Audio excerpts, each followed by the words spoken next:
Log on, tune in, find out. Another good idea from Cambridge.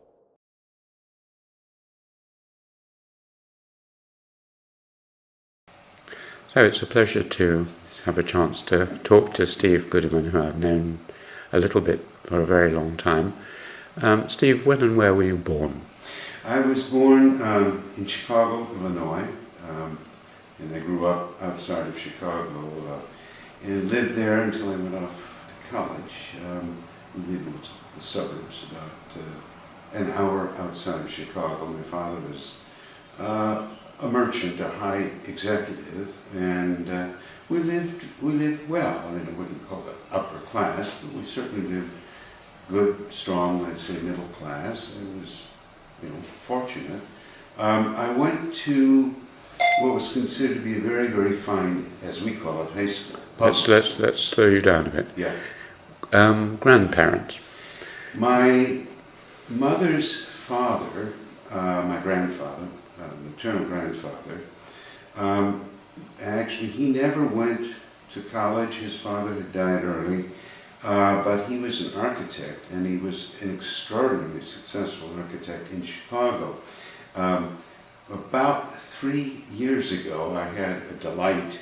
There was a book written by an anthropologist on the Chicago Board of Trade, and she went back as part of the history of it to get the architecture for the building, and there was a competition. This was probably 1919, 1920, somewhere in there. It might have been more in the 20s. And she had a whole chapter on the architects. And so at the beginning of the book, she mentions me, and we come to this chapter on the architects, and my grandfather had participated, and I found it because I said, I know that drawing. There was a drawing of his. It's the only book in which I am both, I'm with him in it with my grandfather, and I got a huge kick out of that. I don't know if the rest of my cousins did. He was a very successful architect. He was not, there's a famous Chicago, I'm interested in architecture but no expert, famous Chicago School of Architecture. Well, it starts back with even earlier than Frank Lloyd Wright. He was Prairie School, Mies van der Rohe, and so forth. My grandfather was more of a classical one. He was not a wild one in that. I won't go on about that, but it's very interesting, and I certainly wouldn't have the talent to be an architect, but I can see the pleasures in it and what it would have meant. My paternal grandfather died way before I was born. He was a chemist. He had a PhD from Columbia. I think taught there for a while. Became an industrial chemist, consulting before the big-time consulting things came up. Private concerns doing it, and in-house. I think he was successful for a while, but I think he was reasonably broke by the time he died, and which probably motivated my father to make sure that he was successful. And it could go on. There was a large family, I'd say, on both sides in the Chicago area. Most of them had come from Germany, one part had clearly come from what's now the Czech Republic, Prague, and where there were, I think, one was a rabbi and so forth in Prague. His name was Alschuler. Alp School is in Prague, the old synagogue there. And they probably 1860, 1850 came basically either from the Czech Republic, Czechoslovakia, or from Germany, and moved to, not directly to Chicago, but to different areas. So my family had been there for a while, but nothing like England and so forth. And I think it's hard to characterize it, but of course Chicago was the home really of pragmatism, and Dewey and others who had a profound influence on the schooling system. So I went through what were called progressive schools, not sort of where you would move ahead on your own, and I was lucky, I think. It was very good. What about your grandmothers? My grandmother on the architect side was a very strong woman, and she wrote books on. There was one that was quite, at time known painting and personality, kind of into psychoanalysis and so forth, interpreting children's painting. And she was one of these, well, not quite a grand dame, but she very near it, involved in all different kinds of things. I think, I'll be honest, I don't think to the benefit of her 5 children, of which my mother was one. She was a very domineering woman. But I knew her. Yeah, I mean, she was alive. She was alive until she was about 90. And I knew her. I could see the difficulties it might be to be a child of hers. But she was all right with you?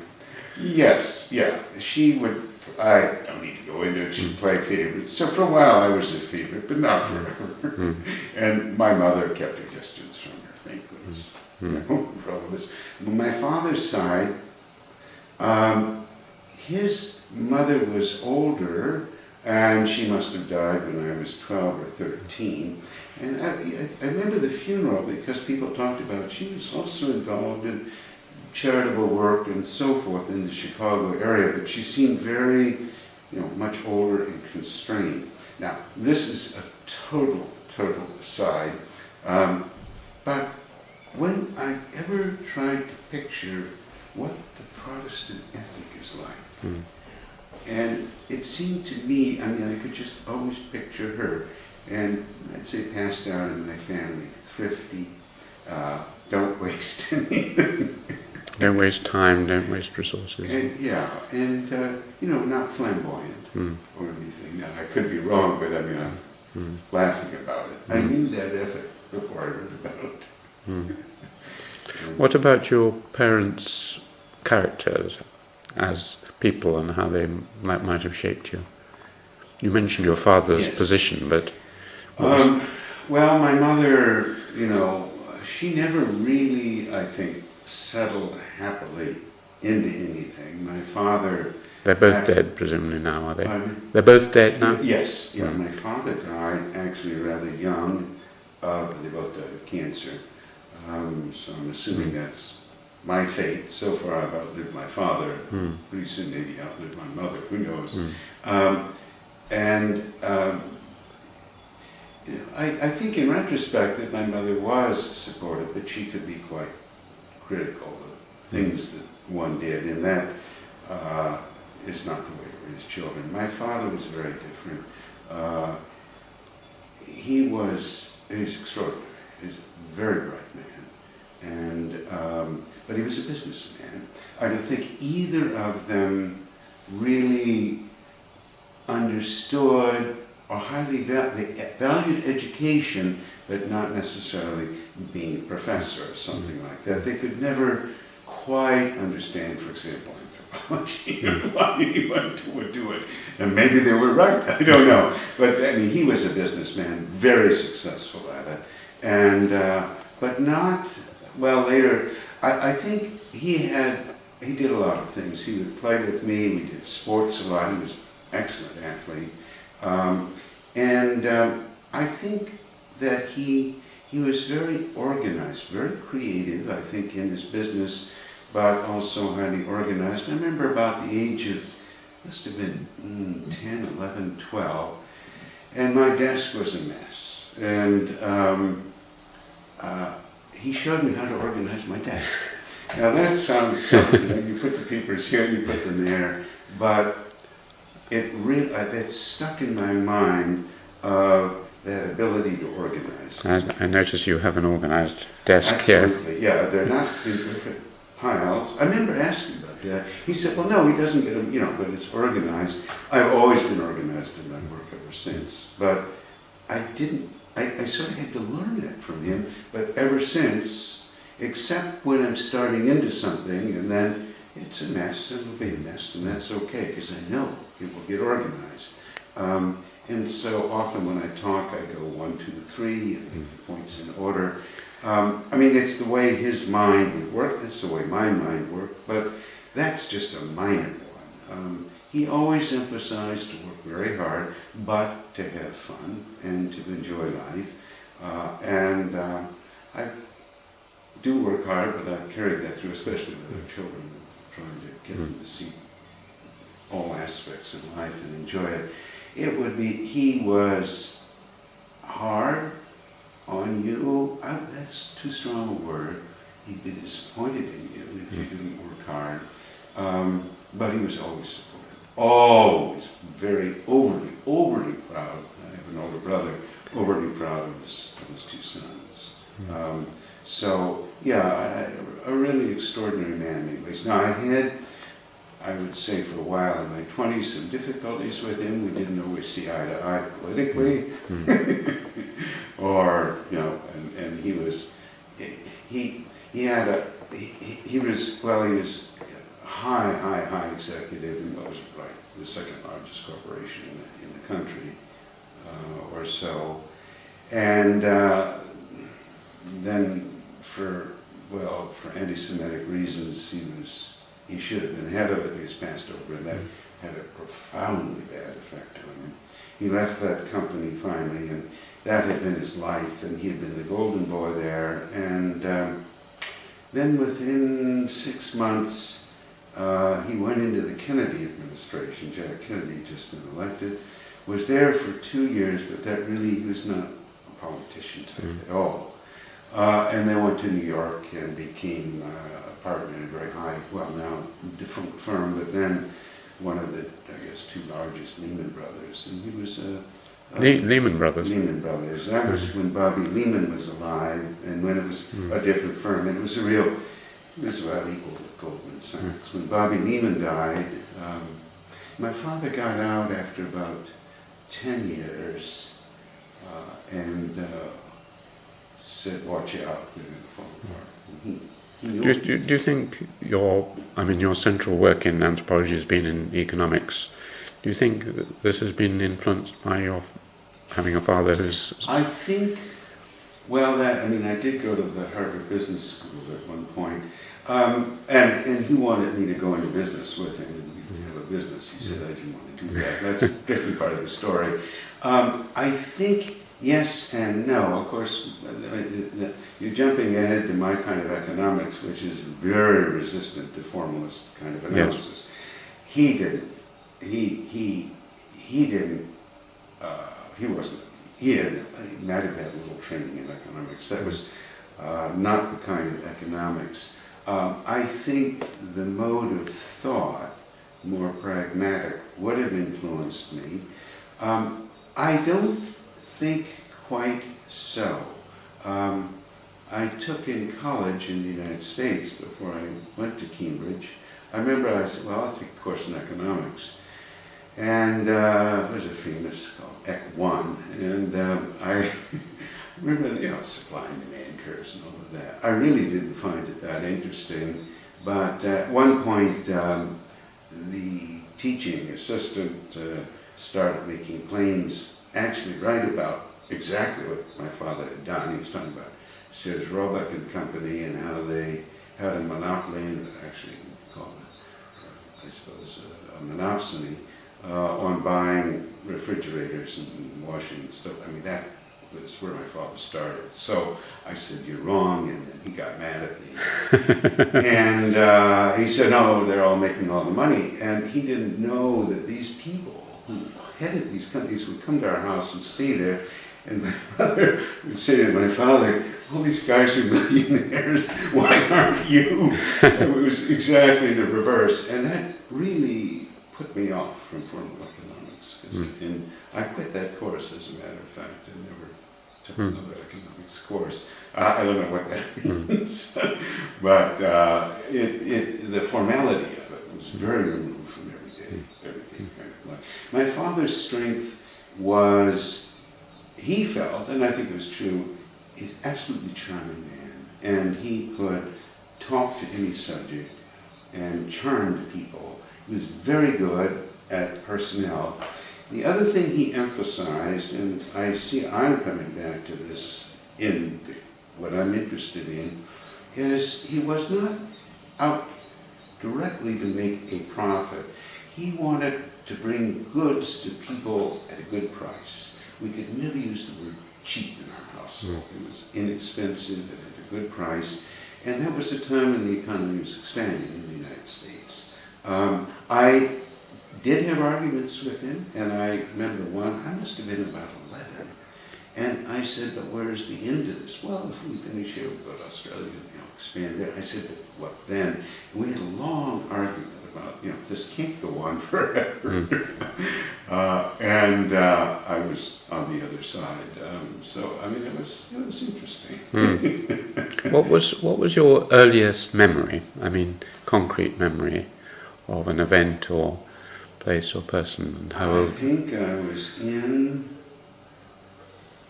this is silly, I was in, what would you call it, a crib or something Yeah. that size, on my back. I was, this is my memory, I'm not saying I didn't make it up. And somehow I had a shoelace that had, those little peeper things around it.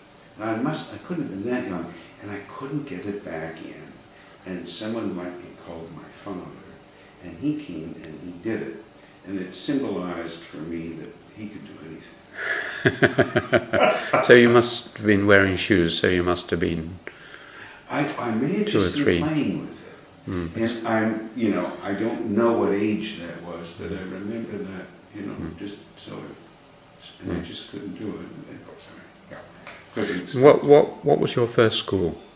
My First school, did you go to a kindergarten kind of thing? I went to a nursery school. I mentioned my grandmother was into the schooling, and she had been promoting nursery schools. There was kindergarten, I think at the age of 5, junior kindergarten at the age of 4, and then nursery school at the age of 3. And she had actually helped put an extension on one of the schools for the nursery school. And I guess I went there at a very young age of 3. It was just all part of whatever, she wrote some books on it, and I don't know what, I mean, people do now, but it was sort of new, I think, then, people doing that. And then I went through kindergartens, and these were what we call public schools, of course. Yeah. And that's when public schools were still very strong in the United States. Unfortunately, we were known for mass education along with Russia, and that was a great thing. And, it still is in some areas, but it's gotten very complicated, and taxes, and we don't need to talk about that, but that's really too bad. And then you went on to high school. High school, it was a well-known high school. And what age is that? Let's see, that's age, it's what we would call the 9th grade. Are you about 13, 14, 15? No, graduate when you're 18. So take away 4, I guess. So 14. Yeah, I guess so. But between 8 and 14, where are you?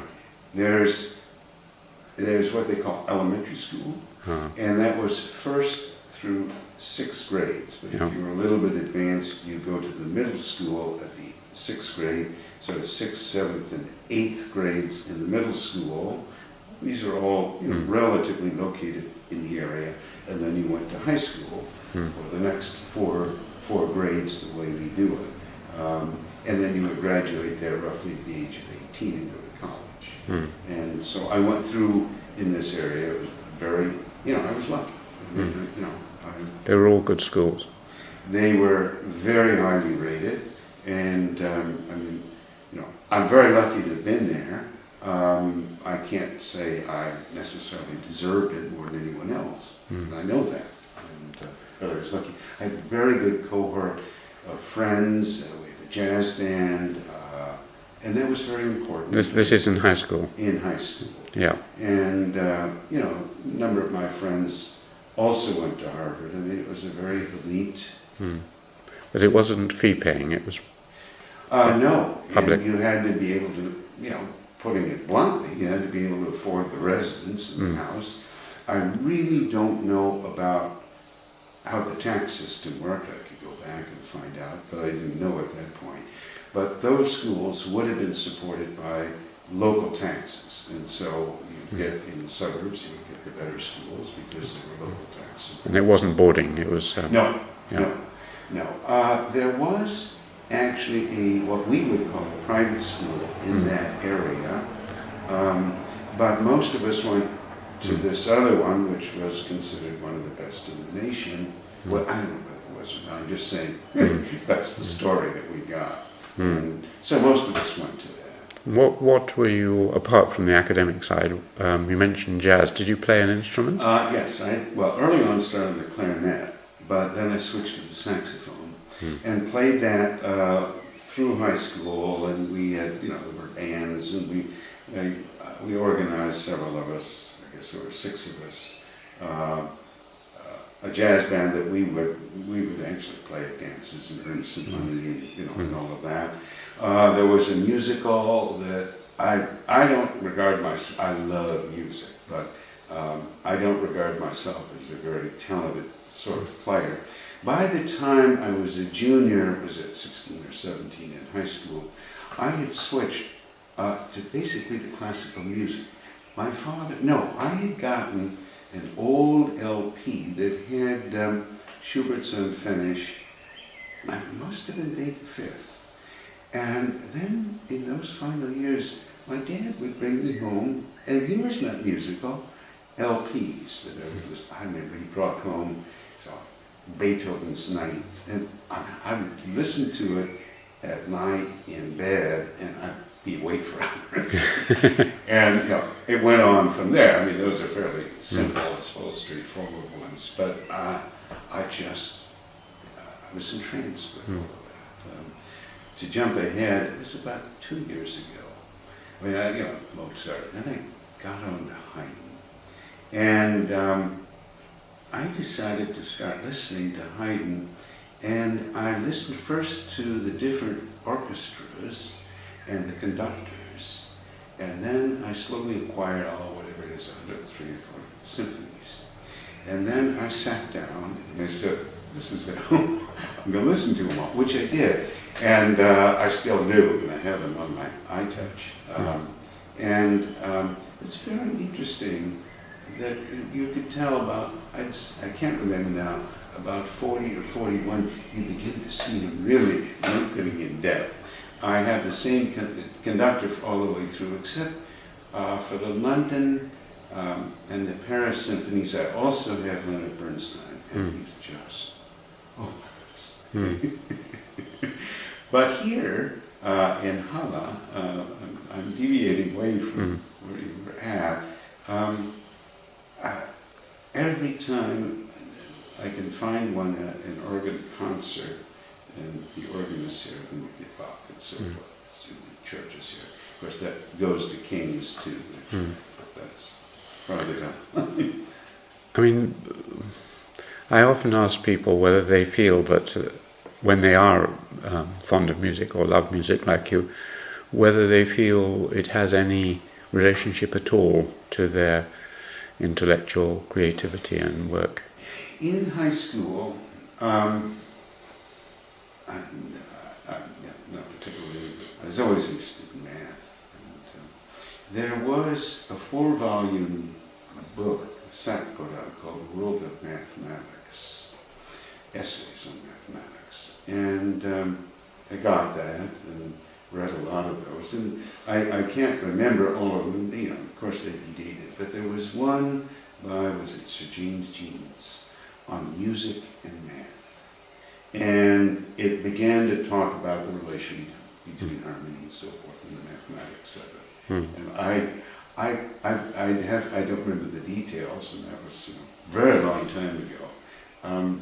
But I've always thought that there has to be, I think, not just math, but there's something, and perhaps in the kind of music I enjoy, although Stravinsky and others too, that there's a sense often of symmetry, of pattern, of organization. I don't know that I've never really tried to express it that well, but there's something there. Some people, as a result of that, actually deliberately use music. For example, sometimes when I'm going to write something which I think is important and difficult, I will listen to Handel. And it gets a sort of rhythm in my mind and an ambition. Do you ever... I'm the reverse. I do not listen to music, certainly while I'm writing. And to relax, well, I used to find, unknown to me, if I'm driving somewhere and I don't pay attention when I'm driving, all of a sudden something happens here, I'll be out walking. And I don't want to be listening to anything. And you don't force it, and it just comes. Whatever problem you're working on, it'll, doesn't always solve, but it will come that way. So it's quiet versus some other input. It's precisely being relaxed and quiet that works for me. Well, that's a theme I explore in all these interviews, so let's just pursue that a little further. I mean, there's a Latin tag, solvita ambulando. It is solved by walking. And most Dirac went for long walks, and most scientists have found. And Weber himself said, I never solved problems at my desk. It was when I left my desk and went for a walk. Is this what you find?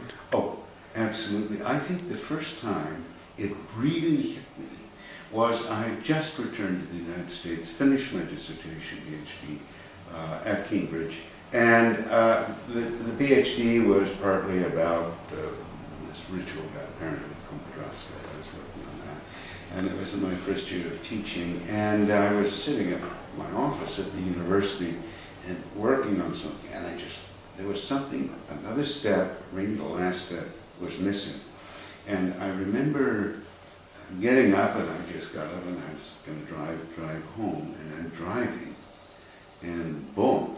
And I stopped, I think it was a convent, and I stopped in their parking lot, pulled a piece of paper out of what we call the glove compartment, and just, all I had to do was make a note or two, because I would never forget it. I thought, how appropriate, and that was it. I don't know how good or bad any one of these things happened here. I walk in from where we're at in the morning, and I'm not trying, and all of a sudden I know I'm going to write about this, and things just sort of, they're there, and then you sit down, and that's been the easiest of all. But it's absolutely just sort of walking. It doesn't always work, but you go out to walk to relax, or out to run to relax, which I used to do a lot, or just driving just to get somewhere. And it comes, which I think is very, it's obviously very interesting. I mean, it tells you about the mind and processing. And I often advise students now, just take your time, you'll get it. And it'll come. It's fascinating the way. Now, of course, one also wakes up in the middle of the night. And, I mean, sometimes you think it's great, and sometimes it's wrong, but it just won't even stop when you're sleeping, when you're intensely into something. But that's... And when you wake in the morning, something has... I know that, not right when I wake up. I mean, it'd be in the middle of the night and I go to sleep, but then I can't sleep as well because I don't want to forget it. But it, sometimes you write it right down. Sometimes it's just another step in the processing of it. You have to trust your mind and do it. It took me a long time to learn that. I wish I'd known that when I was really young. It would have been really good. Relax a bit more. You mentioned earlier that your father felt he'd been passed over because of anti-Semitism. There was no question about it. And sort of 16, 17, 18 are often a time for assessing one's religion. Tell me, was it a religious household at all? Did you practice bar mitzvah or none of this? None of that. And I think I recognize, I remained that way. I think I recognize much better now the timing of it. You're dealing with an earlier time of Jews still being very uncomfortable, and so trying to assimilate. And that's a long kind of story. It would have been Reform Judaism, in which it sort of was, moving toward sort of, we can call it Unitarian, or something like that. It was still close enough that people had that memory. As it turned out, my father's uncle, he would have been my great uncle, was also, he was the brother of my grandfather who was the chemist. He also was born in the United States, and he was, I guess, quite a good classicist. But he couldn't get a job in the United States. I think classics was also rather closed, and actually came back here to Germany, and couldn't get a job here. Was here during the First World War, and then couldn't get out in '32. Cordell Hull refused to let him back in the United States because he came to Germany. He died in Theresienstadt, and I found out about this. There was a long article about him. Those memories were all, I think, in the family. In the case of my father, it was the man who headed the company, the chairman of the board, said we can't have a chief head of the company because he won't be able to get into the social clubs. I think that's anti-Semitism. And it's changed quite a bit by now. And my father could have, would have, maybe should have seen that down the road better. I don't know. But he loved his work. So, I mean, in that sense, he had a great life. And your own religious trajectory? Every once in a while would go to a Sunday school, but that seemed to me to be a waste of time.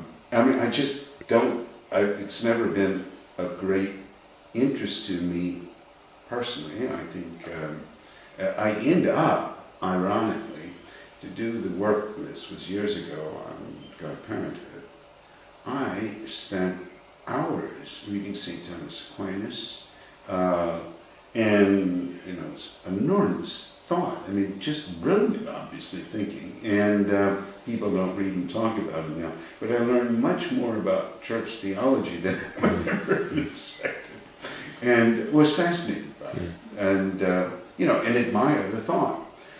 It's not for me, but I could see. Oh my heavens! There's so much in Aquinas. Amateur. But I found a lot of the keys to understanding what was going on in what's called the Kumadraska in different parts of the world. He was deeply influenced by his philosophy, and I had a lot of fun reading it. And then, of course, labor and so forth. And in my field work, the people, it's ironic again. I won't go into the whole thing, but this was in my first field work in Panama. I was connected up to the bishop, who's the archbishop, and he was a very liberal. This was right after Vatican II, very liberal, and I did quite a bit on the people's ideology or theology and so forth. I wrote some of this up and gave it out to his parish priests so they would know, what am I doing? This is sort of, I always was amused by that. And we were quite good friends. He knew what I was, and he was really trying to help do something for the people. And explained as, well, they need to support, maybe this was his rationalization, they need to be able to support the church, so they need to be able to earn some money. So he was trying to help them do it. But he was, I think, in advance of his time. But, so I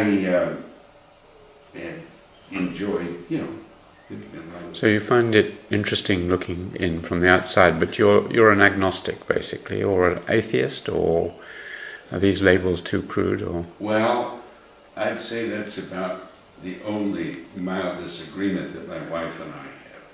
I say I'm an agnostic, and she says she's an atheist. And she says hers cuts deeper than mine, because an atheist says God, and I say I don't know, and she says I'm admitting that there could be a God, and I'm saying no, I don't know how the universe started. Period. So I don't know with the label. I don't care about the label. I don't. But you don't believe in a personal deity or a life after death, or no, I do not. I think, you know, that's it. So you better, you know, do it now. Now then, you know, I'm not, you know, probably the best person to interview in all of this. Of course, then that leads you into, well, then what do you believe in? How do you ground your morals and so forth? And, well, an anthropologist. You believe in the morals of anthropology. Yeah. What about the anti-religious? I mean, in Cambridge certainly, and with scientists, I often ask them about Richard Dawkins and the sort of attack on, or the argument that religion is actually dangerous and evil and so on. I haven't followed that. And who's that republished the book just 3 or 4 years ago? Attack as well. Well, I think those are good questions. The problem is there are all kinds of ways in which we move into, obviously, aggression, totalitarianism, and so forth. And I mean, you know, it's a very complicated balance. I mean, in the broadest sense, religion, if you want, is a kind of, for me, it's a commitment to some kind of community, and humans do that. And then at the negative side, as Sir Isaiah Berlin pointed out years ago, brilliantly, I still love that, his essays on liberty. I mean, the negative side is, of course, that it can become exclusive, it can become totalitarian, it can become, this is the right way, obviously. And how you seek the balance between the two is, obviously, there is no, I mean, that's why it's always got to be a politically open discussion, I think. And it's fine if people have their beliefs, so long as they're liberal enough to let me have mine and let everyone else. I don't think you want to spend all this time talking about that. It's a very current issue that has to do, you know, obviously with Islam and so forth. Well, maybe we'll come back to it. One thing that often happens at high school or maybe middle school is that 1 or 2 individual teachers have a big influence. Did that happen at all in your case? Was there anyone you remember as being important? There were some that were, for me, better than others. And I would say that, by and large, that didn't really happen until I got to Cambridge, when the world exploded intellectually. And, you know, there were some that were good, and I was a reasonably dutiful student and kept working hard. I'd say the same in college. I had some who were very nice to me, but, well, I was a bit entranced in college with Parsonian sociology. And I got rid of that fairly, you know. One goes through different kind of bumps. But I didn't directly work with him, with one of his, you know, people who was one of his teaching assistants. But and there were others who were very nice to me. But intellectually, in terms of coming out of the shell and just being entranced with the world, it didn't really happen. What were your subjects that you specialised in at school? When are you talking about in college? No, high school. High school, you took a regular thing. You would take language. I did certainly. You have to do all these years of math, and I did, you know, and I did that. I always enjoyed math. I'm not, you know, a great mathematician, but even in college, I did several years of math. It was always fun. And you do chemistry and some biology, and arrange not too many options, history and so forth. You like them all? You're interested in them? Yeah, I would say so. I mean, something like math was always, I'd save it for last, sort of for relaxation. I mean, there's nothing, you know, not some higher order thing. Yeah, most of them, yeah, I enjoyed them. I don't feel that one subject stood out over the others. I didn't know what I wanted to be when I left high school. Went to college. Maybe I'd become a doctor, I don't know. College is university? Harvard. I went to Harvard. Yeah, I see, yeah. And so you must have been pretty good. When you Well, got, I worked hard. I always thought there were all these other bright people around. I was never, never the best by any means. And I don't. So I always thought I had to work pretty hard. So I didn't know what I wanted to do. I remember at the end of my first year there, they had an evening where people from different subjects. this is at Harvard. At Harvard. I did. Yeah. I thought, well, maybe I'll do what they would call pre-med, which would involve chemistry, and I took several years of chemistry there and so forth. At the end of the first year, they had people from different subjects talk, different disciplines, and I listened to them all. And there was this one man who looked like a dried fish to me, and he talked about anthropology, and I mean not archaeology, but our kind of anthropology. And I walked out of there and I said to myself, I don't know what I want to be, but I know one thing. I'll never be an anthropologist. It's so boring. And I thought of that because, was I right? Had I misread him? What was the chemistry that I was certainly wrong about my own prediction. Those things are good to happen. I did more sociology at Harvard. You did what they call social relations. I was exactly, and I did actually quite a bit of psychology. I don't think I officially had an anthropology course. I did do some. Evan Vogt had this big project in Chiapas, Mexico, and I was there for 6 weeks or something one summer, but nothing. I wouldn't grade myself very well on that. I didn't know what I wanted to do still by the time I finished college.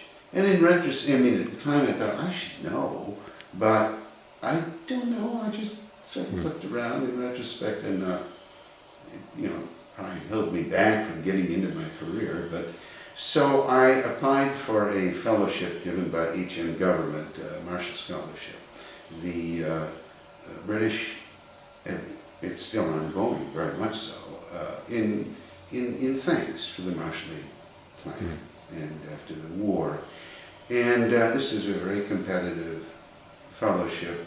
I think there were 24 in the country. It's supposed to be given to smarts.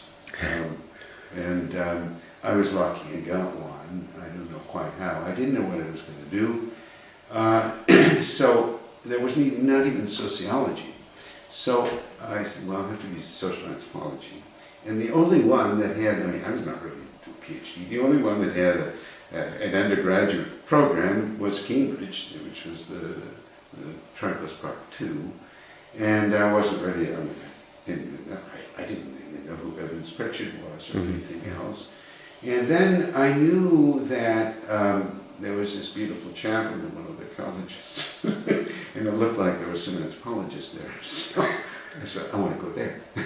So they put me there at King's, and it was just serendipity, and maybe not entirely. I did do some research, but little did I know what would happen. So I showed up there. This is in 1960? 1961. Yeah. A long time ago. And it was a slightly different world. I remember walking into King's and I looked, this beautiful chapel. It was just sort of, oh my God, I think I'm in the right place, I don't know. And then I was put in, it's called the Garden Hostel, around back. It was fine. And then I was supposed to show up to meet this advisor, now a supervisor. Yeah. I was a little bit disappointed because I thought, well, maybe I could have this man for this. I didn't know who he was, but I was assigned to this man named Leach. So I show up, and along comes this big, shambling guy. And was this in Gibbs building? This was at the Porter's Lodge. He said, well, what am I going to do with you? So we start kind of walking around. He didn't take me to the Gibbs building. We walk around and he shows me, he's giggling and laughing. One of the things that Edmund would do was kind of when he was nervous, he would giggle. And I've seen him do this in lectures. When he isn't quite sure what he's up to, giggling and laughing. And sort of, and he said, I don't know how to teach you or anything. He showed me up to the library And I thought, good God, what have I gotten into now? So I showed up maybe a day or so later to his office, which was in the Downing Street side. That's where the old Haddon Library used to be. And he had I think he had just come back from California, and it was he was there. And of course I had to show up with this gown on, which to me was bizarre. And I show up, and he's wearing a suit, he's got a gown on. And I sit down in this wooden chair, and in comes this other man. And he's also dressed in a suit, and he says, I want to borrow that book. And Edmund says, no, you can't. You haven't returned the other one. So this guy who comes in grabs the book, and the two of them start wrestling. And then they said, oh my God, what am I doing? You know, well, that was Rail Fortune. And so, whom I also got to know and absolutely, really appreciate and his work. So Edmund throughout was always kind of saying, well, why don't you read what you want to read? And so I did some of that. I mean, I didn't know. I mean, and I think he probably put me on, after political systems and kinship and marriage and stuff, and it certainly looked weird. I remember reading Radcliffe Brown, and I said to him, this is like Parsons. And he looked at me and said, no, it's not. That was the most wonderful year. I remember it, I thought. This is a prelim year, isn't it? Yeah. And I did not work very hard at all. Then I'd read a little bit this, and a little bit of that. But Edmund, I'd come in, and he knew how to handle me, or maybe that's the way he was. I'd come in and make some outrageous comments about a book, and he just loved that. So, which was, I mean, that's just the way I did it. And then I'd say, well, what do you think? He would never answer. He would, he wasn't interested. But then after about 30 minutes, he would often start talking about something. And I'd go, oh my God. I mean, it was just brilliant response, it seemed to me at the time, to whatever the broader issue was. It wasn't just, the narrow thing. And he'd walk out of there just really excited.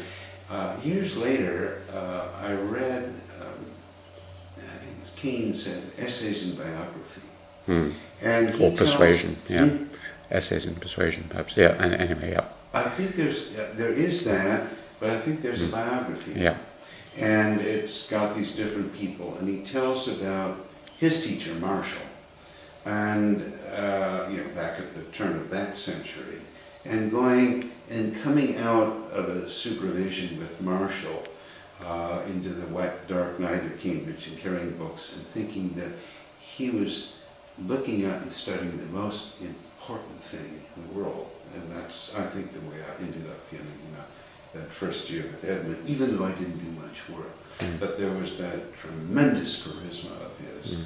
And he, more than any other teacher, would encourage me, and it was more than just Edmund. I mean, it was Cambridge, to think independently and to look critically. Obviously, Edmund, but it was more than just that. I loved being in the college and spent hours talking to people and just sort of politics and everything just opened up, novels.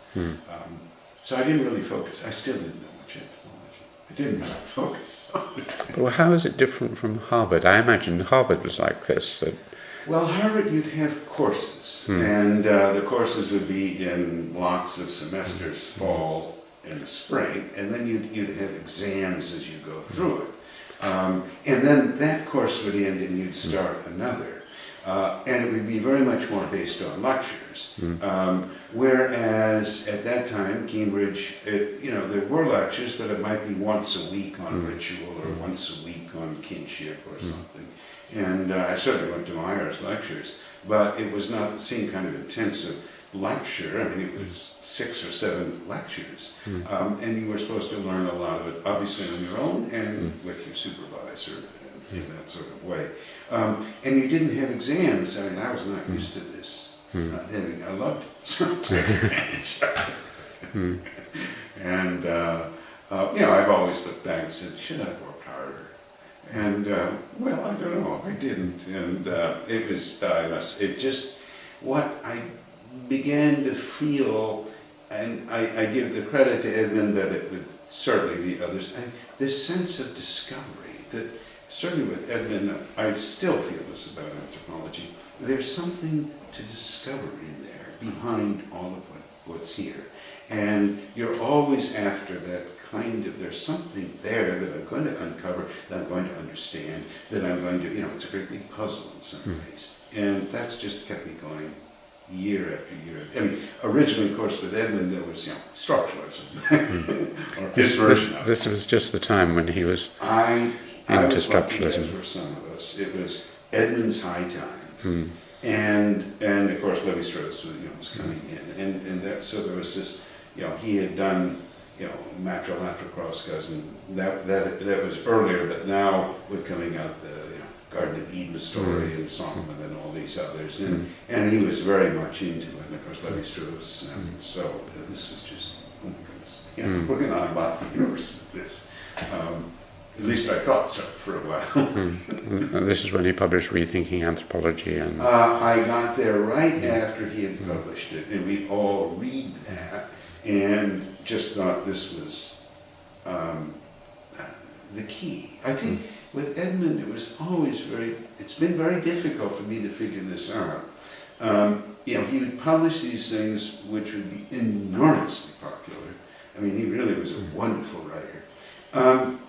But they haven't, obviously, well, I shouldn't say this, not everyone would agree with me, I don't think they've lasted that well. And why is that? And how do you understand it? He was certainly an entrancing writer, obviously, in the Reef lectures and so forth. And trying to figure that out, I've talked to some people, Johnny Perry and so forth, about this, but I'm still not convinced, just as a piece of intellectual history, why, I mean, I've had students read some of it, and it just sort of flat for them. I don't think I would assign, I could, Rethinking Anthropology, but at the time, it just seemed to be a new world. And I think part of it, I don't know that this is at all correct, but Edmund, I always had the feeling that whatever he said, there was something more to discover behind it. And that he had some more kind of secret knowledge behind it, you know. And of course, that could have been my age, that could have been me, but I think if, you know, there'd be a little reference to Hegel or something. I said, oh my goodness, he knows. He didn't. But, and well, he knew something, but, or, you know, Marx. And, you know, at that time, these were names that just were not common, so he knew how to pick that stuff up, and always looked as if there was something deeper behind it. And maybe that's part of the issue. When you look at a lot of Edmund's work, and I haven't looked in years, obviously someone extraordinarily clever, but any kind of deeper something behind it, whatever that is, wasn't quite there, I think. I'm not sure this is right, but that was part of the excitement, because there was something more there for you to really understand. I'm not sure.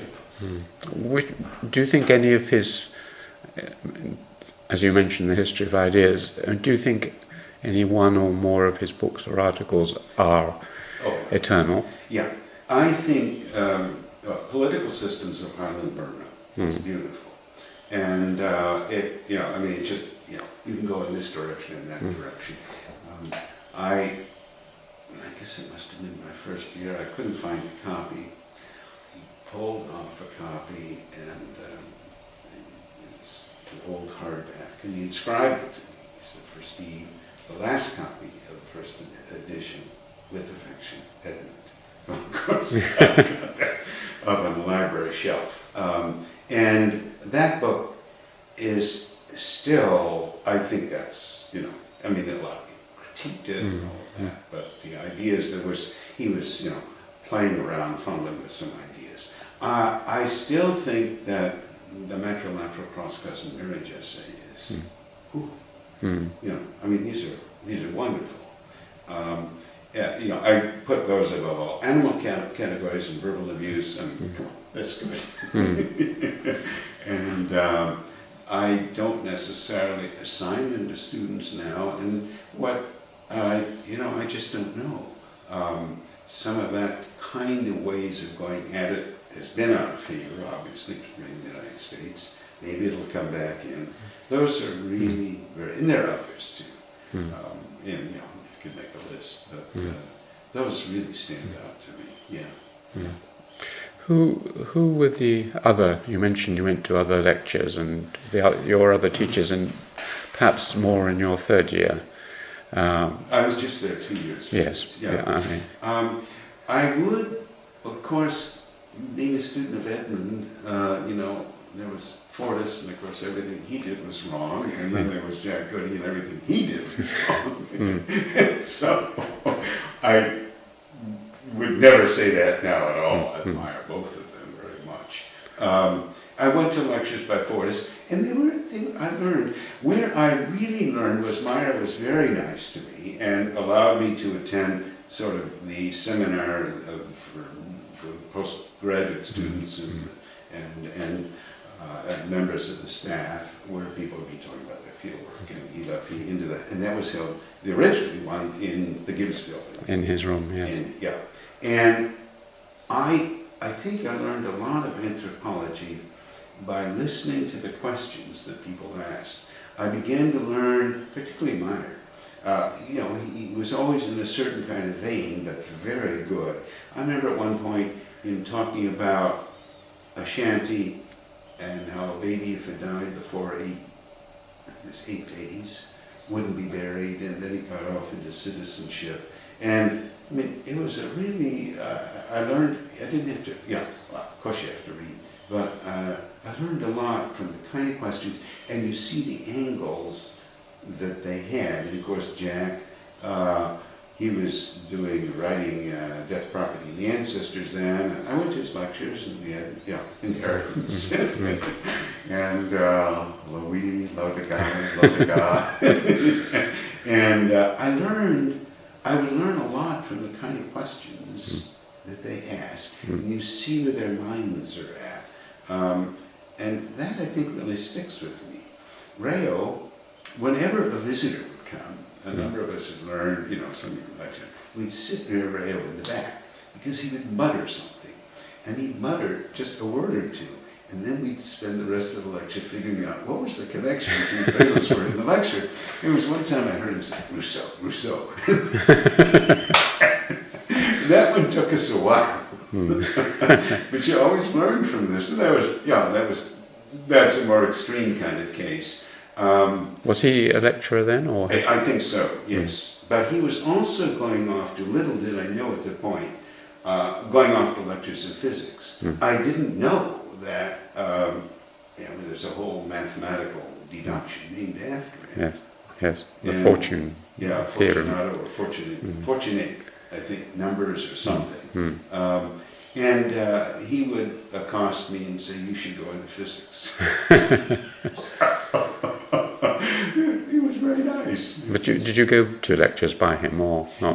No, I'm not sure he was lecturing. I think it was, if I can say so, an embarrassment for them. And I'm not sure he did any supervisions, but he was around, and he would come. One time I was talking, trying to work through my fieldwork, and he was talking about the Compadrosco, and from the back comes this voice, who do you think you are, God?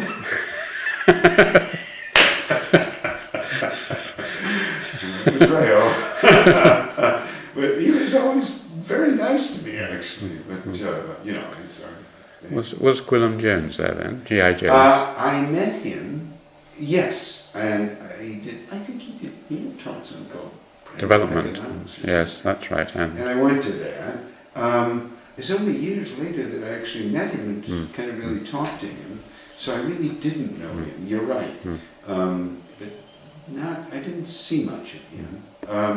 Ray Abrams was just coming in. I think Martin Southwold was off final kind of years. Audrey Richards, I never really knew her very well. I've come to very much admire her work. I remember going to a series of lectures on methodology by her, and was very wise, really wise. I really admire Landleber and Diane, or whatever, Bemba, and it's a really fine work, and I wish people appreciated some of those things a bit more. I didn't really know her. I went to some seminars and lectures, but didn't really know her. And who were your contemporaries as undergraduates? Was Johnny Parrier? He was, when I came back, I had, in the Tripos year, there was Andrew and Marilyn Strathern, Nick Peterson, who was in King's with me, Jeffrey Benjamin, I'm missing something. Carrie wasn't there. No. Then, you see, then still didn't know what I was going to do, so I went back to the Harvard Business School and did 2 years there. And knew then, but what I was going to do and not do. When I came back, people like Johnny Perry were there, and Carrie, I can't remember whether they were, I think they were coming back. And then I went out right away and did field work.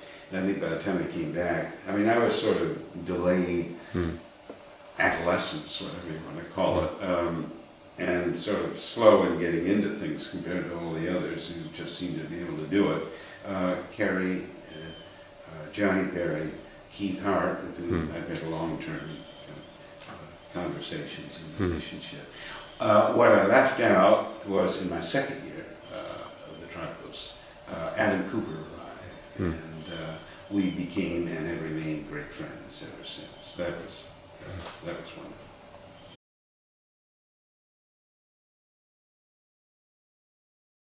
To your second year, and Edmund. Well, I'll finish out the first year because I just remember. When I mean second year, I mean second year of the Tripos. In other words, I took part 2. Yeah, so that's right. I never had any archaeology or anything. Unknowing about that, I became quite close with them. I mean, they were wonderful. Edmund, I would go out to dinner, stories away, every 2 to 3 weeks. Edmund would invite me out, and I got to know Celia quite well. And she's a marvelous cook. And I don't know, Edmund kind of took me, kind of almost pseudo-parents. I mean, I was quite independent. In that spring, he said he was going skiing in Italy. Did I want to come along? So I went. I went skiing with them. Edmund and Celia to Cervinia, and we traveled on the train. We eat every meal together and so forth. I did something that wasn't so good. I mean, I was in pretty good physical shape. I was playing rugby all the time, and I went up to the top of the mountain. It was nuts. I mean, I'm not a skier, really. And so I said, it's really beautiful up there. Come up with me. So he did. And he fell and broke his shoulder. And so, I mean, I was just horrified. So we get back, and he's got this big brace cast on or whatever. And I thought, oh God, what have I done now? I should never have said, come up there and do that. He was in his 50s or something. I don't know. I just always felt very, very guilty about that. But he was very nice. He never, never blamed me or anything. And so I had a wonderful year. I didn't do much work. After that first year, I went back, came back to the United States. By that time, John Kennedy, of course, was president. His Senate seat was empty, and I still didn't know what I wanted to do. I thought maybe politics would be interesting. So I wangled, actually through my father, connections to work for Teddy Kennedy. was running for a seat. And I spent the summer, I started at the bottom and worked, hid some obviously very bright people around, and I had a wonderful summer.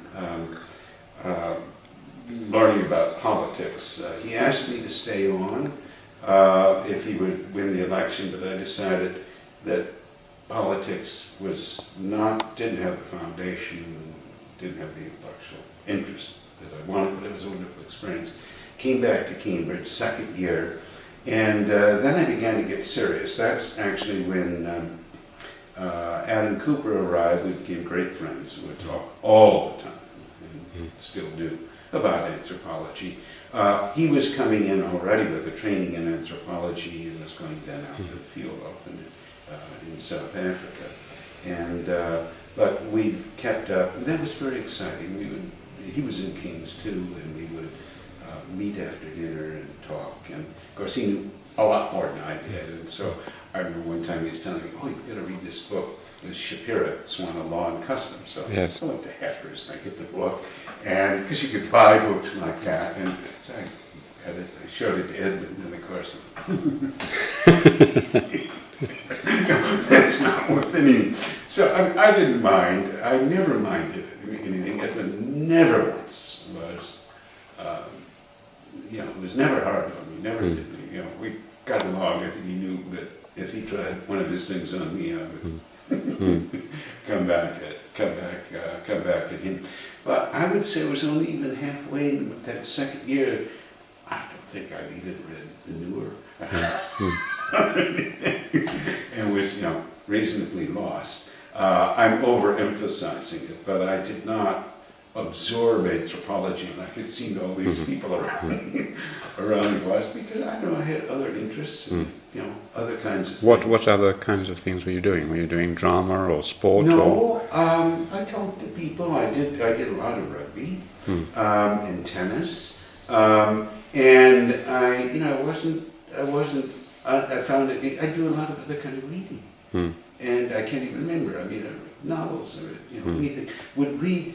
Oh, I think that's when I got entranced with people like George Kennan and his writings. And I mean, I would, all over the place I would read. And it was the first time in my life I just sort of, I don't know, I read a lot. I don't know what it added up to, but maybe it helped me a better anthropologist. So I finished out. When I finished, Meyer was always very nice. And he said that he had some, or could get some money if I wanted to go and do some field work in Thailand. And so I asked Edmund, and he said, "Oh, no, that's CIA money." I wasn't ready to do field. I mean, I just psychologically wasn't positioned.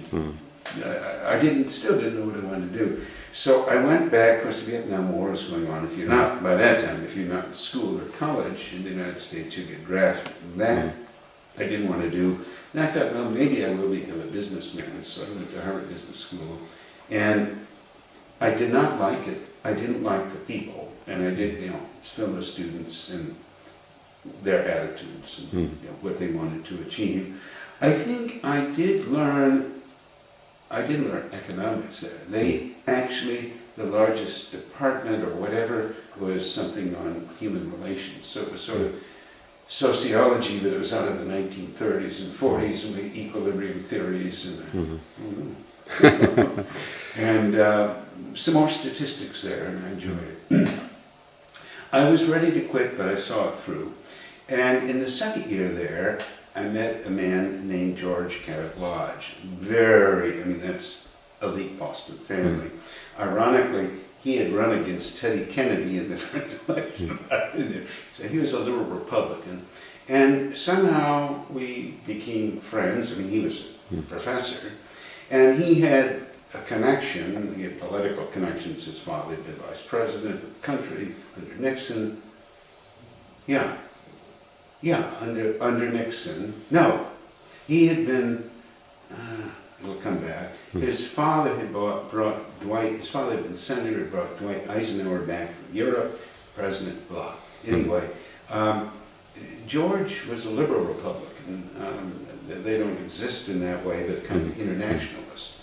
And so he was interested in development, and that did appeal to me. And there was this thing going in Panama with, I've mentioned this, with this archbishop who was starting up cooperatives.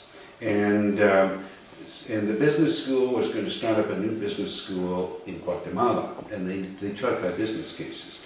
So we worked out a deal that was paid for by USAID, Agency for International Development, that I would write business cases for their business school.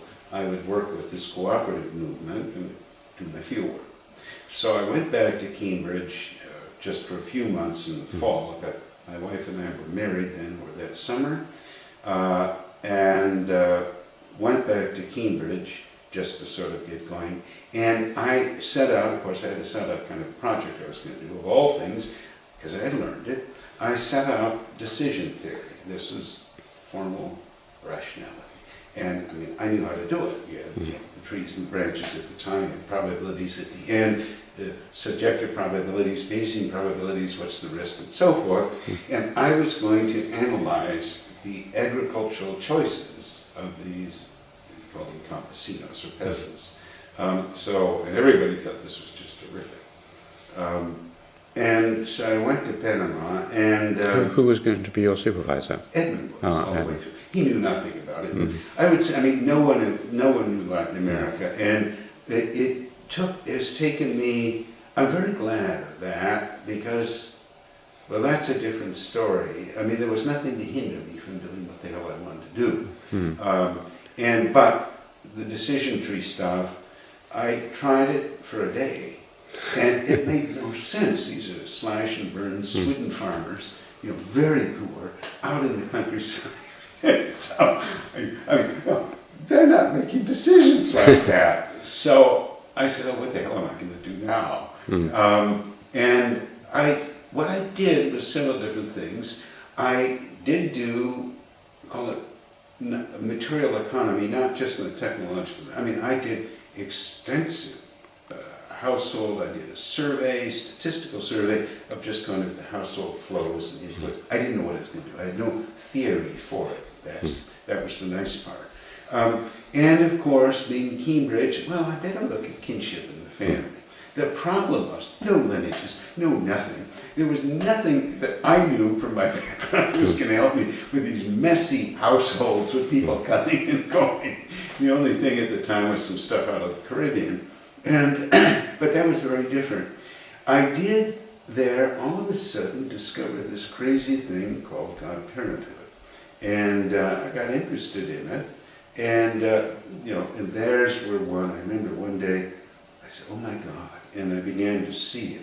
And explain for our general audience, compadre and compadrazgo. What it is, and this is the Roman Catholic Church, and there are other variations, but classically there's baptism, as people would know, and I won't get into all the details, but you would have, in the simplest form, you might have a godfather and a godmother who are service like parents in the church. I mean, it turns out it's a whole rebirth. Then, what compadrazgo is, and it used to be true, but after 1918, I think, it wasn't. They would form spiritual relationships with the baptized child and with the parents of the child. So you get this elaborate kind of network. It can get very elaborate. You can have it over confirmation. You can have it over haircutting. You can have it over marriage, none of which is officially recognized in the church anymore. And then you can have multiple ones, and there are all kinds of variations. What I saw was, and now it sounds very simple, was that it was kind of a reverse mirror of the nuclear family.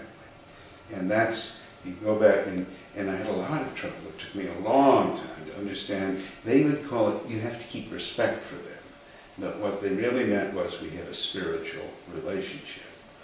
But if you are, and people were at that time, kinship is, a biogenetic thing, and not cultural whatever, it was very hard for me to get, what can a spiritual relationship be? How do I think about this? And, so that took me actually into a different way of thinking about kinship, which Schneider was coming along.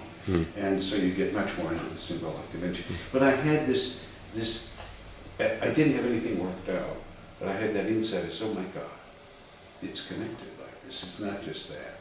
And that was something that I worked out and appeared in my dissertation, and the first thing I ever wrote after that. I won't go into the details of it. And it was between households, the nuclear family is here, that one was between. In the case that I did, and no one believes me, but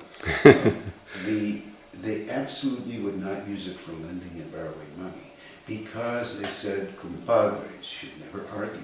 They got to keep respect. So it was a very spiritual form of it. And of course, mints and others have always said, you're not practical enough, they're using it. Well, they didn't. I had a whole survey of them. They didn't use people in the villages, or shopkeepers, the way everyone else thinks should. This is the way they did it. And they would never choose inside the house. It had to be outside the house. So it was got to be a very interesting thing to work out. And I did much of that in the dissertation, although I worked on the family and the household family and so forth in the dissertation. And then published an essay, a very long essay. It won the Crow Essay. It was my first publication. And that was fun. Then I put it down, basically. Haven't done it since. And so that was, so I did, so then I got into sort of religious symbolism as well in the field, and not as much as many, but into, the saints and so forth. That was a lot of fun. And the whole liturgical calendar and the different kind of feasts. And the bishop gave me 4 volumes of leather, Butler, The Lives of the Saints, and I still have that. And these are all kind of wonderful kind of things. I don't know what to do with those books either. I'll throw them away. So that's I then came back, and it sounds as if you enjoyed your fieldwork. it was very hard. I think it's lowland Panama. Of course, the Panama Canal, it's really, whatever you want to call it, jungly area, not right there, but very hot, very wet. And it sort of was interesting. It was hard physically, very tough. And were you lonely and well, my wife bored? was there, and that was this is Roxanne? Roxanne. We had gotten married, and she was a PhD student and just started at Harvard in a special program on developmental psychology.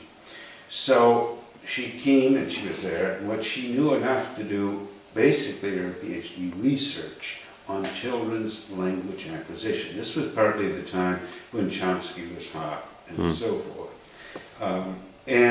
So she hadn't done a whole course, but did the research. So this became a complication later to work all of this kind of thing out, as we progress forward. But she was there the whole time, and she would find out things from the women. There was again a time when you mostly talked to men and so forth, and these women would come in, among other things, and tell her basically how they had been abused or hit by their spouses. So there were a lot of things that she had access to that I didn't and didn't think about. So that worked out. She was there the whole time, a wonderful sport about it. And goodness, we were just married, but it worked out fine. And she takes a lot of photographs, and still has some, she's wonderful photographs. They're mostly black and white from those era, and had always getting different cameras into that kind of thing. So that worked. Came back to Cambridge with me, she was working on that, but then fairly soon we had a first daughter. I was, trying to write a PhD, which is always heavy. And that part is less memorable only in the sense that you're trying to write a PhD, and we all know what that's like. Was Edmund helpful with the PhD?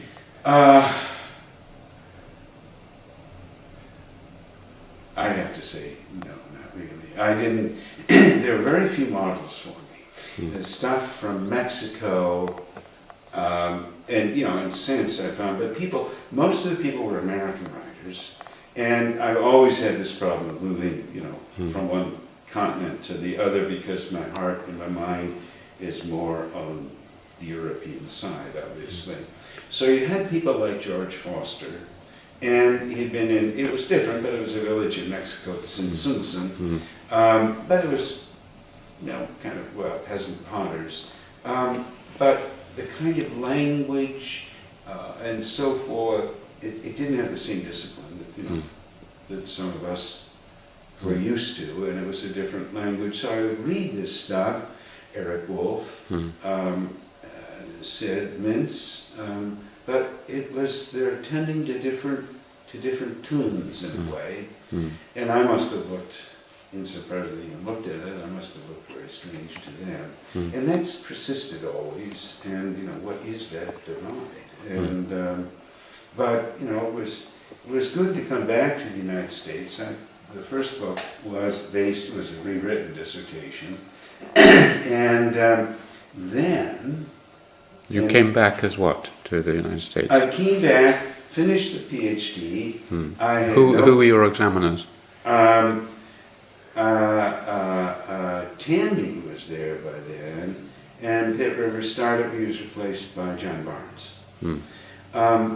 And finished, and I didn't have any connections in the United States. So one of my old mentors, very nice man, Evan Vogt, said, well, there are jobs in Indiana and Minnesota.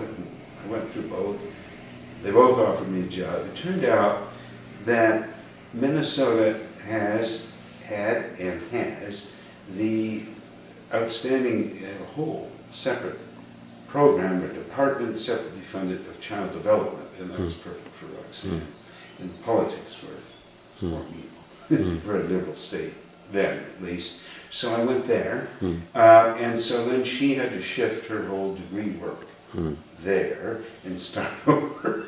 And I mean, it was not funny, but it was, you know, very, very, very good education for precisely her interests. And then we had a second child, and so I mean, life gets more complicated for everybody. It certainly slowed down her progress. But no regrets about it. I then, when I finished that book, I don't know what happened. I got interested really in economics. And I don't know who I first read, but it was a whole combination of things. Joan Robinson, Piero Sraffa was coming favorite. And I got very interested in Marx and the transformation problem, and had Sraffa solved it or not. And then dependency theory, which originates in Latin America, was coming out. And I don't know, within a year or two, all of a sudden, my economics material made sense, and I simply sat down and wrote a book and tried to use Sraffa and so forth.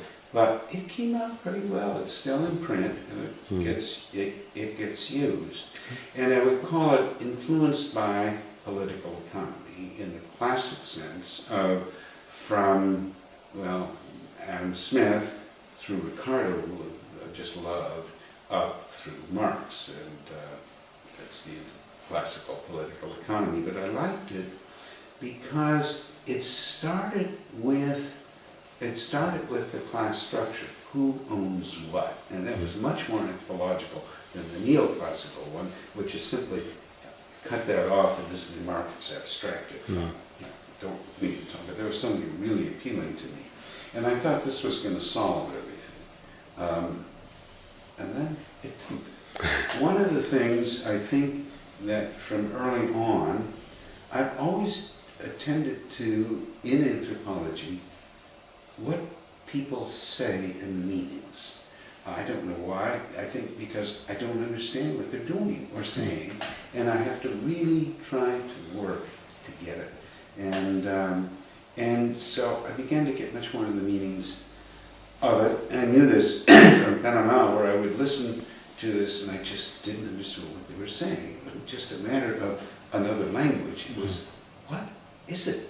And so this, I think, also helped bring me into a more cultural kind of analysis. And somehow, I don't know, I met Cliff Geertz, and then he invited me, this was in the 70s, he invited me to the Institute for Advanced Study, where he was, you know, in reigning power. I was, again, lucky. Albert Hirschman was handling it, and they were really focused more on economics, but people doing wilder stuff. And the economists were very nice and let me attend all of their stuff. So, you know, there were, well, Nobel Prize winners. Joe Stiglitz was working on information theory. Ollie Williamson was there sometimes talking. I didn't really like his stuff. He just recently got the Nobel Prize. And there were others of, you know, really high rank. I would sit like I did at Cambridge and just listen, and you listen to their questions, you listen to their angle. I got into some fierce fights. But on the one hand, it helped me get a much better grasp of economics. No formal training, but a better grasp, and I was reading a lot. And on the other, I got into culture. And so from Marx, I got into these people called the physiocrats and just was entranced and wrote about them. And then I began to try to, with, I won't say 100% success, try to think about economics as culture. And I was into metaphors, but not just the verbal metaphors a la Deirdre Donald McCloskey, but, you know, thinking about metaphors as models, and they were having their models of it, and we got our models of it, and then it gets you to horrible problems of epistemology, as I'm sure you know, and it took me a long time to work my way around some of that. But it does lead to a more relativist kind of position, I suppose, about economics, for better. Did that not disturb the economists you were with, your relativism? One time, and this was at the Institute, and I was talking to one of them, and I said, well, yeah, I can't figure out what they're doing here in the water, they're distributing it. And he said, well, it's all simple. I said, no, they're not. And he got so angry at me. He threw chalk at the board. I think the worst time I ever had, it must have been sometime after that, was I belonged to the Society for Economic Anthropology. And, I got into fights. And I didn't want all of these fights, but people really got angry at me. And one time, Society for Economic Anthropology, I don't remember, maybe in, St. Louis or somewhere, and they had invited in some of this big-time economists to talk to us. Maybe it was combined with someone else. Anyway, auditorium, lecture hall, Larry Summers, one of the bright young coming ones. This was before all of the rest of the story. Secretary of the Treasury, President of Harvard, and he gave this talk. I don't remember what it was, and I raised my hand and I said something, and it was critical, I'm sure. And I really don't remember what. And he was a little bit nonplussed, And up stood this anthropologist who's never liked my work, an economic anthropologist. He stood up and he said, "Don't listen to Steve. He's a nihilist." And I didn't, nothing more. It ends, and I walk out, and I just about took that guy who's attacked me in print before and since by the neck. But up came I've never seen them since, two French anthropologists. And they said, you're right. So then I thought, maybe I'm not. But that epitomized some of the problems I've had over the years. I'm just trying to follow through, and think about things. And, but that I've had, the economists that I've gotten to know a lot, and there's some very, very, very bright people. On the one hand, I've become and am a member of the Association for Feminist Economics, and they're struggling with some of economics. And then there are all these other post-Marxist types, but they're not, I wouldn't even, who are interested in broader questions about economy. And I've been actually over the last, well now not so much, but I was attending more conferences and stuff with some of these people, as much as with anthropology. A very, very, very bright economist at Harvard. At the time, early on, I guess he was one of the youngest ever to grant tenure. But he's, not mainline, and he had picked up. He said, I saw a book review of one of your books in the economics literature, and the person attacked it, so I knew it had to be good. And he would have conferences, and just going and listening to him with clarity of his thought, I just pick up on it that way. And I mean, I read, but it's just interesting. And so I've been able, through that, to keep a foot over there, at least to know what's going on, and knowing down the line, who some of these great ones are going to be. Can you, in the Wikipedia article on economic anthropology, the very simple picture it paints, and you could expand on this and make it, is that there is this economic theory which is formalism, which is applying Western models to all, Smithian models to all societies. This was then attacked by substantivism, which tries to take the internal models of the people and is very... Not that directly, no. That is what I do. I would not call that substantivism. Yeah. The formalism is really neoclassical theory, and it's certainly not Marxist. It's neoclassical theory. The key there is two or three things. The rational actor who is optimizing, and that's still the absolute dominant paradigm. Market efficiency, which comes, the theory of it, won't go into it that much, comes from the Alfredo Pareto. And of all things, it's interesting. It's really a polymath. And that's it, the market is efficient. I won't go into those kind of terms. And they're maximizing economic goals. Oh yeah, homo economicus. It gets worked out. You have an internal preference schedule. You order it. You then maximize in terms of your choices of getting it. I think probably one of the key people, and it's always bothered me, I now have tried to, that anthropologists have not picked up on, Nobel Prize winner Gary Becker. And he really, Becker does away, I think, with everything we stand for, or do, or are interested in. He can explain reciprocity and altruism. I don't know if I can, and I don't know if Moses is right, but for Becker, it all comes down to, I have a preference scale. And it could be that I want ice cream. It could be that I just want money. It could be that my preference scale is altruism. Or it could be my preference scale, it all depends.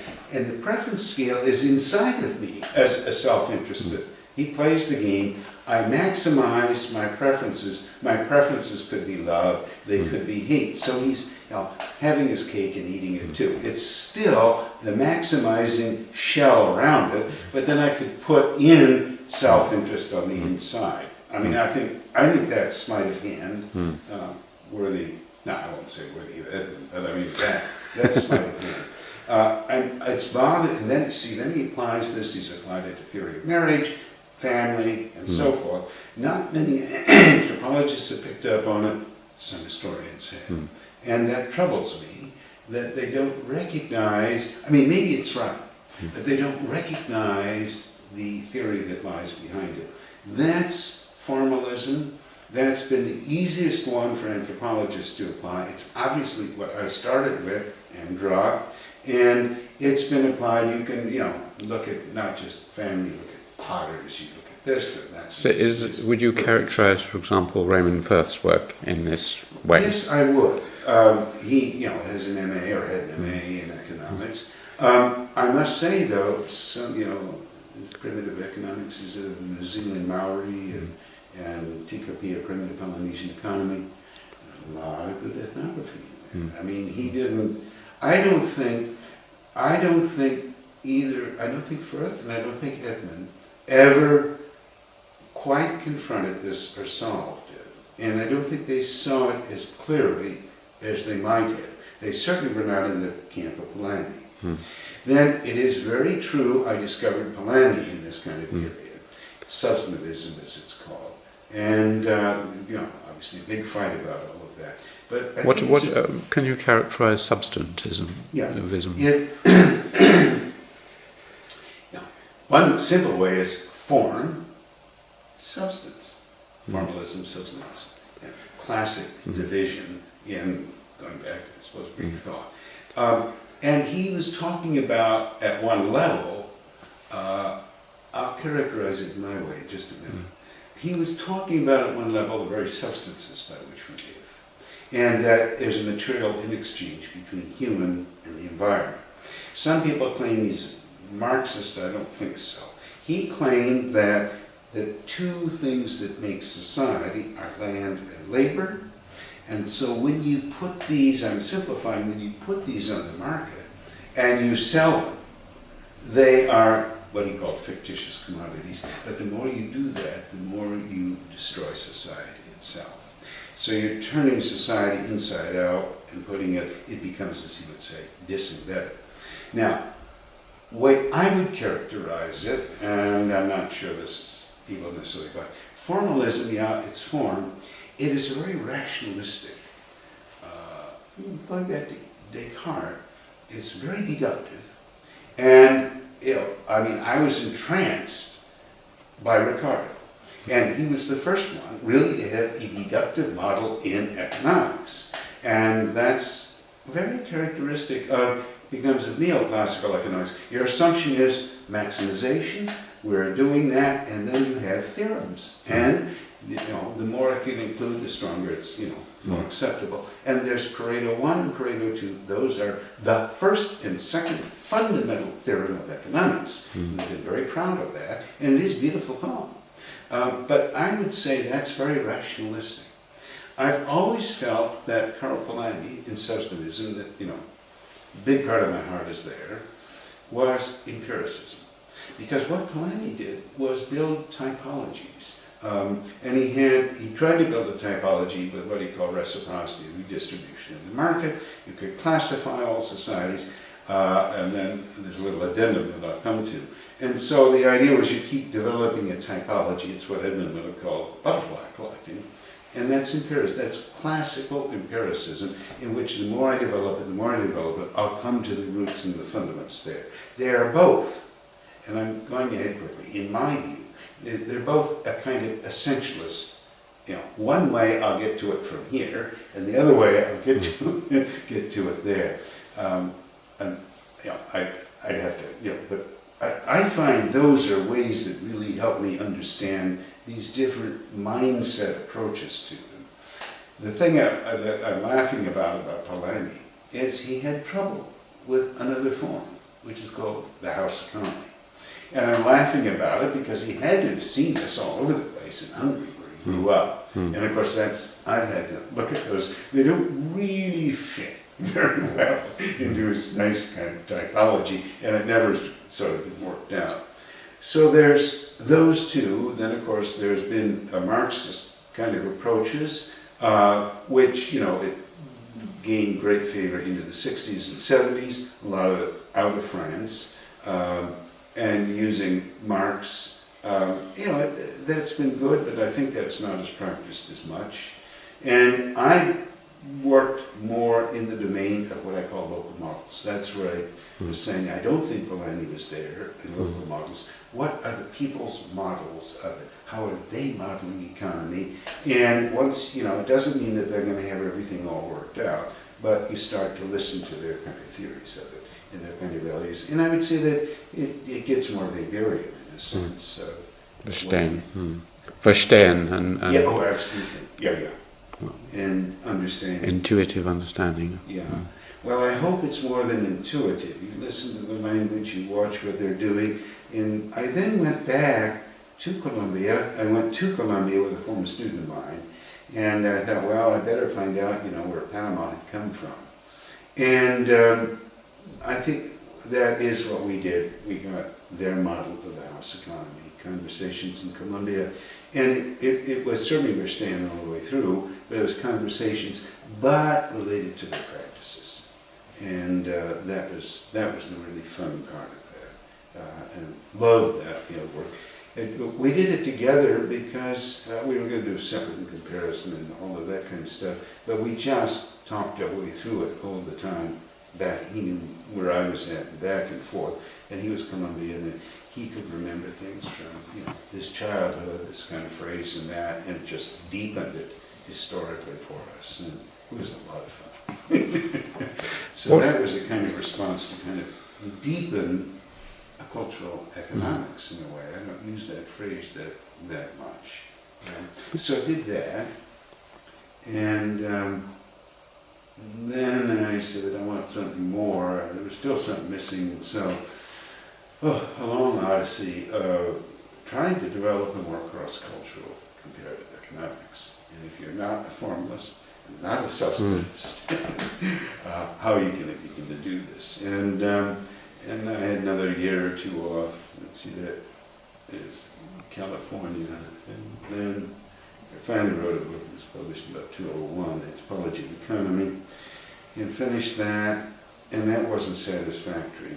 And, in what way? I don't know. I sat down and wrote another book, The Economy's Tension. It was still, I didn't have, the framework was implicit. And I really, all I did in Economy's Tension was just take it and make it, get to the nub of it, which I think is, I mean, you could phrase it in a lot of ways. The Economy's Tension, at the level, it's the tension between formalism and substantivism, not quite directly. My point is, we all live with it, and it's all part of economies. And then once you do that, then you get into power and get into things like mystification, where one side, the market, is often mystifying itself as if it's a set of friendly social relationships. But that's a way of selling. So that is mystification. I'm jumping ahead. I think we're all torn between these two sides. I mean, not all of us. And the recent blowout shows how some people don't give a damn about anybody else. But, you know, I mean, I collected, what did I find? I found an old phrasing, your friendly bank, Chase Manhattan, I have it, I just wrote it down, Chase, your friendly banker at Chase Manhattan. How many of us are friendly bankers? So, I love some of these. That's what I call mystification, where they're using community to sell markets. And that's economy's tension. A lot of us live it every day and don't bother about it, but I think we see it in theory and we see it in everyday practices, and then that leads you to think about economy as a series of different spheres. I think Paul Bohannon was onto something years ago, and in which we get more and more abstract spheres up there. Now, what I call finance of finance, derivatives and so forth, which are, well, it gets even more. Economy's tension, you go back to Aristotle, and you have things that are instrumental, means to ends activities, economy, and then you have things that are done for their own sake. And you find this in parts of Aristotle. I'm no Aristotelian scholar at all, but you see it over and over again, and that's really the difference between sort of economy, if you want, and social relationships, which are kept for their own sake. And Veblen was onto this, and in some of his writings, he calls it a derangement. I love that word of Veblen, in which all of a sudden this one, the instrumental activity, it's done for its own sake, its own pleasure. So I make up these derivative instruments, and I have fun just making them up. It becomes an autonomous, reified activity. And it's done for its own sake rather than in instrumentality. So I mean, life gets very, that for Veblen would be a derangement. And so a lot of people have been onto this kind of thing. And I had to pull it together better. And I still am. Well, one hint I got from reading that Wikipedia article was that in a way you felt that there was no such thing as the economy. Now, this is a truism for most of us who work in the third world, that the economy is embedded and you do things for multiple reasons. But I wondered how far you felt this was also true, say, of America or advanced economies. In other words, people are not doing things, they're not rational actors, they're doing things for a multiple reasons, and most of them are not economic in the narrow sense. Well, on the one hand, there has been, and people are getting Nobel Prizes for this, a whole kind of critique of the rational actor, imperfect information. We don't process it correctly. And they get all kinds, sometimes called experimental economics, that we're not rational actors. I think that's a different kind of argument from more closely to what you're talking about and what interests me. I mean, I accept that none of us are perfectly rational actors, and there's what they call imperfect information for it. But it's this other side. Now, I think I was just indicating that when you get to, say, just to Wall Street or the city, and people are simply working with money, and then they get working with, sometimes they call it algorithms, where they're just doing it, not even with the money, or with people. There's been a division even in banking at the highest sphere, in which there used to be something called relational banking, in which the big firms were friends with the people and all of this kind of stuff. But now, with the computer and so forth, we're going to the stage where it's really an abstraction. So the effect that my stuff in Wall Street is going to have on Greece and so forth, I don't care. Now that is it seems to me there's an increasing abstraction in that. I mean, it used to be just commerce and buyer beware, and then we get into interest rates and so forth, but now we're at another level where it's these tools or instruments of mass accumulation that you're just doing it for its own sake and you don't care about others. Then these people make money and then they set up a charitable foundation to help people. Now that intrigues me. I mean, what's in their minds? And then, the extreme case was, because I think it's part of the same thing going on, this Bernie Madoff, who had, $50 or $60 billion pyramid scam, in which he's just taking money from some people, giving it to others, and keeping a lot for himself and not investing it. Everybody thought he was a kindly man and ruthless, mean. That's the economy's tension. How do we talk about those things? And of course, he destroyed some people. And then at the end, of course, he feels badly about it. What's going on in these people's minds? And then, you see then these narratives or justifications by people on Wall Street. They'll say, well, we're providing liquidity for the economy. That's my function. And now I think that Weber, I turn Weber around, I love his work, but I begin to think the Protestant ethic wasn't quite the arrow, so to speak, crudely put, coming down, affecting behavior. It was a story about the behavior to justify it. And so then Weber's got a story about the Protestant ethic. And you begin to see these things as stories that people tell themselves. And we all do it, and I do it, I'm sure, and everyone does.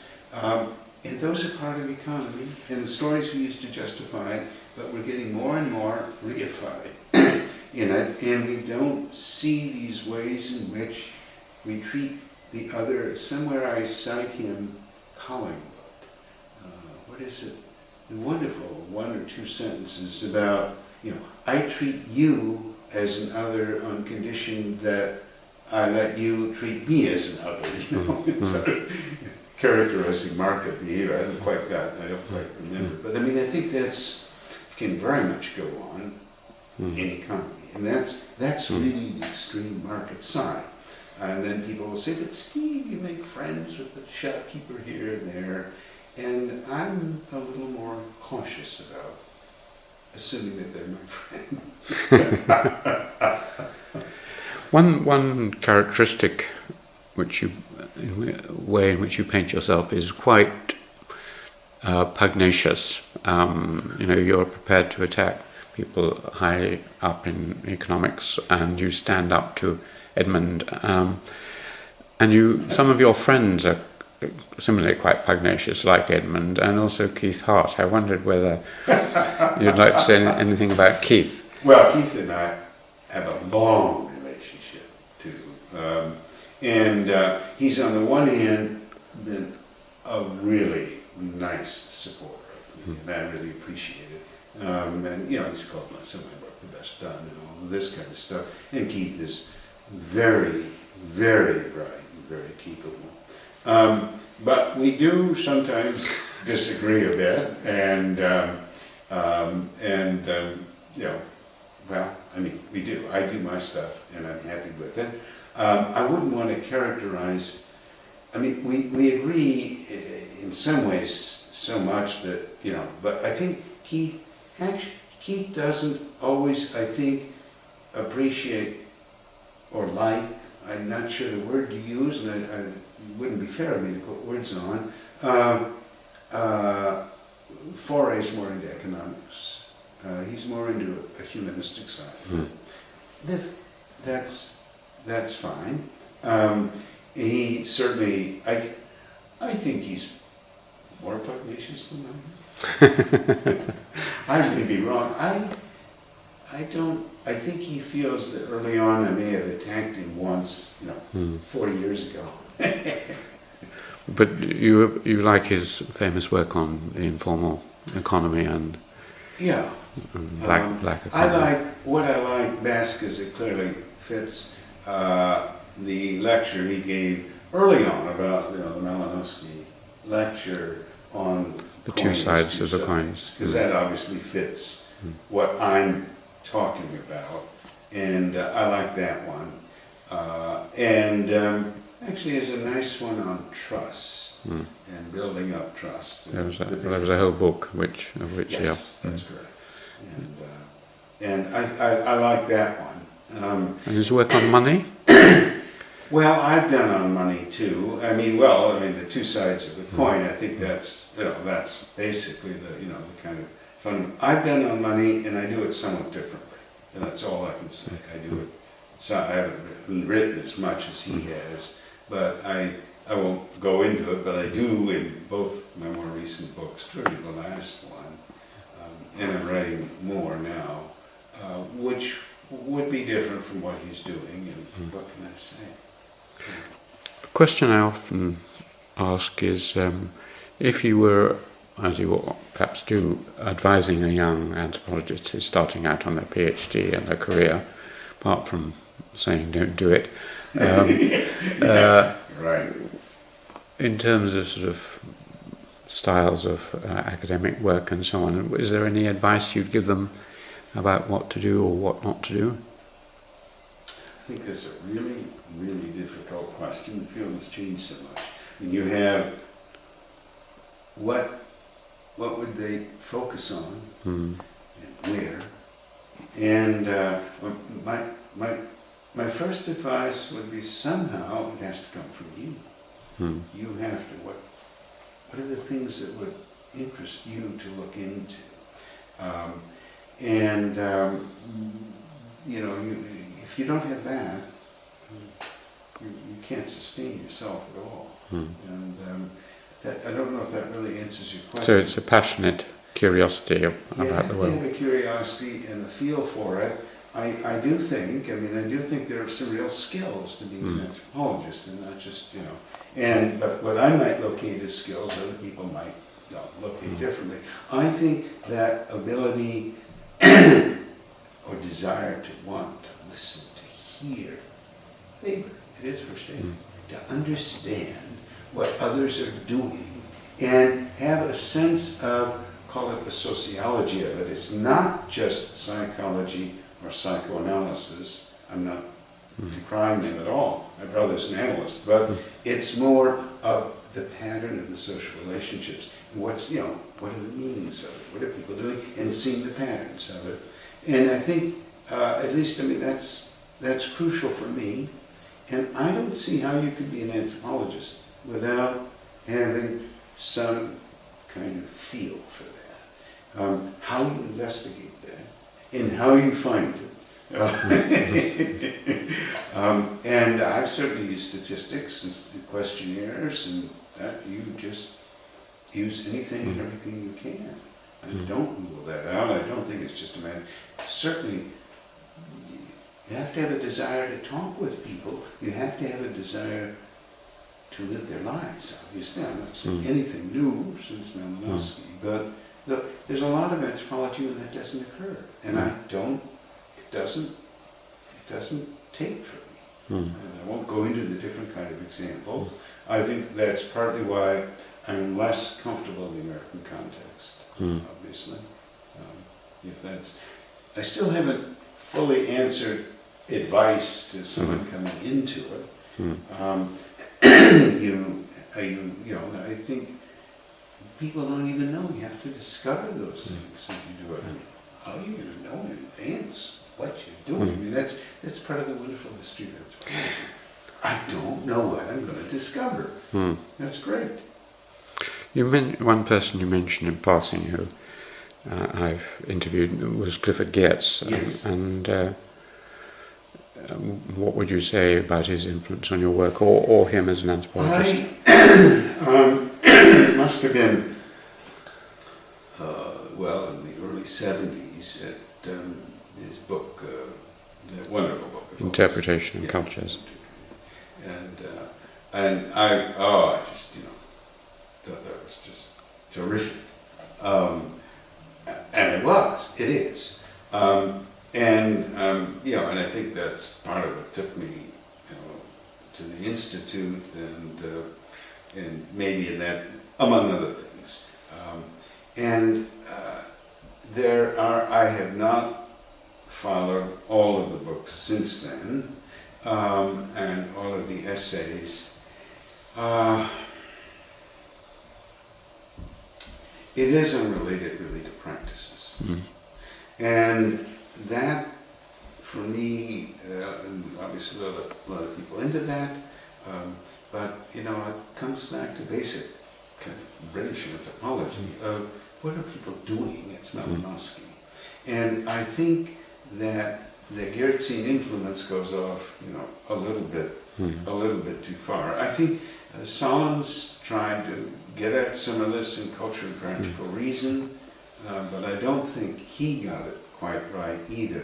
I don't have a perfect answer but I mean, I try to stay away from just looking up. The trick is to relate to people's practices and what they're doing, and you're trying to make sense of it.